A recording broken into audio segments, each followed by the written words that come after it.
If you want to change the world, start off by making your bed. If you make your bed every morning, you will have accomplished the first task of the day. It will give you a small sense of pride, and it will encourage you to do another task, and another, and another. And by the end of the day, that one task completed will have turned into many tasks completed.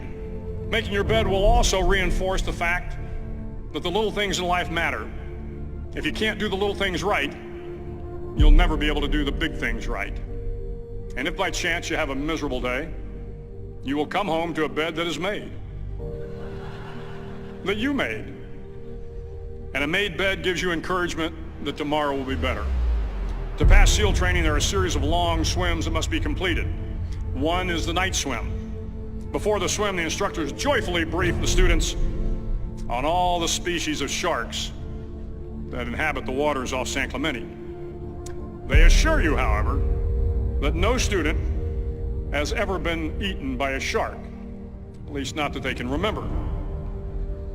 But you are also taught that if a shark begins to circle your position, stand your ground. Do not swim away. Do not act afraid. And if the shark, hungry for a midnight snack, darts towards you, then summons up all your strength and punch him in the snout, and he will turn and swim away. There are a lot of sharks in the world.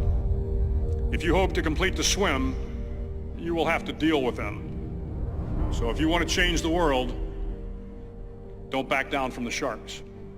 Over a few weeks of difficult training, my SEAL class, which started with 150 men, was down to just 42. There were now 6 boat crews of 7 men each. I was in the boat with the tall guys, but the best boat crew we had was made up of the little guys, the Munchkin crew, we called them. No one was over 5'5". The Munchkin boat crew had 1 American Indian, 1 African American, 1 Polish American, 1 Greek American, 1 Italian American, and 2 tough kids from the Midwest. They out-paddled, outran, and outswam all the other boat crews. The big men in the other boat crews would always make good-natured fun of the tiny little flippers the Munchkins put on their tiny little feet prior to every swim. But somehow these little guys from every corner of the nation and the world always had the last laugh, swimming faster than everyone and reaching the shore long before the rest of us. SEAL training was a great equalizer. Nothing mattered but your will to succeed, not your color, not your ethnic background, not your education, not your social status. If you want to change the world, measure a person by the size of their heart, not by the size of their flippers. The 9th week of training is referred to as Hell Week. It is 6 days of no sleep, constant physical and mental harassment, and 1 special day at the Mud Flats. The Mud Flats are an area between San Diego and Tijuana where the water runs off and creates the Tijuana Sloughs, a swampy patch of terrain where the mud will engulf you. It is on Wednesday of Hell Week that you paddle down to the Mud Flats and spend the next 15 hours trying to survive this freezing cold, the howling wind, and the incessant pressure to quit from the instructors. As the sun began to set that Wednesday evening, my training class, having committed some egregious infraction to rules, was ordered into the mud. The mud consumed each man till there was nothing visible but our heads. The instructors told us we could leave the mud if only 5 men would quit. Only 5 men, just 5 men, and we could get out of the oppressive cold. Looking around the mud flat, it was apparent that some students were about to give up. It was still over 8 hours till the sun came up. 8 more hours of bone-chilling cold. The chattering teeth and the shivering moans of the trainees were so loud, it was hard to hear anything. And then one voice began to echo through the night. One voice raised in song.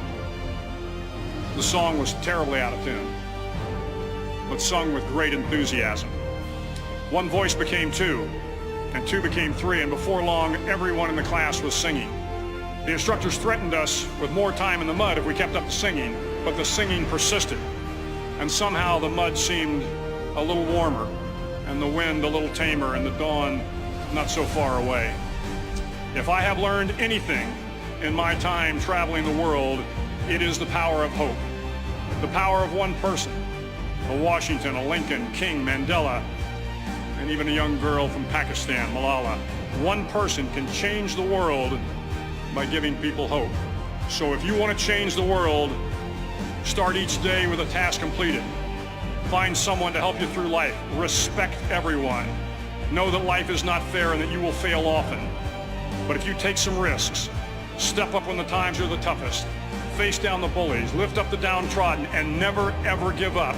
If you do these things, the next generation and the generations that follow will live in a world far better than the one we have today. And what started here will indeed have changed the world for the better.